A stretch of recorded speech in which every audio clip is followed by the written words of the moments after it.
মানে পূজা হবে হবে এটার যে আনন্দ আমরা ছোট ছোট মনিদের কাছ থেকে শুনবো। এখানে সবাই মিলামিলা করি, তাহলে খুব ভালোভাবে আমরা পরিচালনা করতে পারি। এটা কতদিন ধরে পূজা হচ্ছে, কত বছর হবে?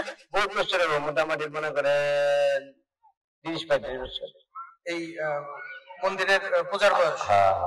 এখানে সুপ্রাচীন মানে আরো আগে থেকে পূজা হয় সেই সেই মন্দিরটা আগে যে দেখা বলতে গেছে মন্দির আমরা বাইরে এখানে আসছে। ওটা এইটা আসলে পোস্ট অফিসের মাঠে, পোস্ট অফিসের মাঠে। হ্যাঁ, গোবিন্দ পোস্ট অফিসের মাঠে আসলো।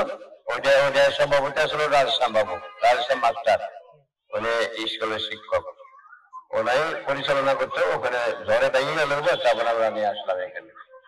এখানে তো আইনা ওই বাসকটিতে তখন করতাম। 30 বছর, 30-এর বেশি হবে, 35 বছর। আবার এই যেমন দুর্গা মন্দির, এটা দুর্গা মন্দির, দুর্গা মন্দির যাবো, দুর্গা মন্দির, কালী মন্দির, মন্দিরে। এটা একটা আশার কথা, সেটা হচ্ছে অনেক আমরা দেখলাম যে বৃহৎ একটি মন্দির তৈরি হচ্ছে। আমার জানা মতে নবাবগঞ্জে বোধহয় এত বড় মন্দির কোথাও নাই। আমার আহ্বান সবাই যেন ওই মহাই করে প্রতিমা দর্শন করে সবাই মিলেমিশে আনন্দ উৎসব করে, সেটা আমরা সবাই যেন আসে মার চরণে ঘোরানোতে চাই। আমাদের এই উৎসবের জন্য সবাই একত্রিত ভাবে পূজার্চনা এবং মায়ের অঞ্জলি দিতে পারে, এটাই আমরা সরকারের কাছে পাই। দেখা মতে এত বড় মন্দির নেই একসাথে।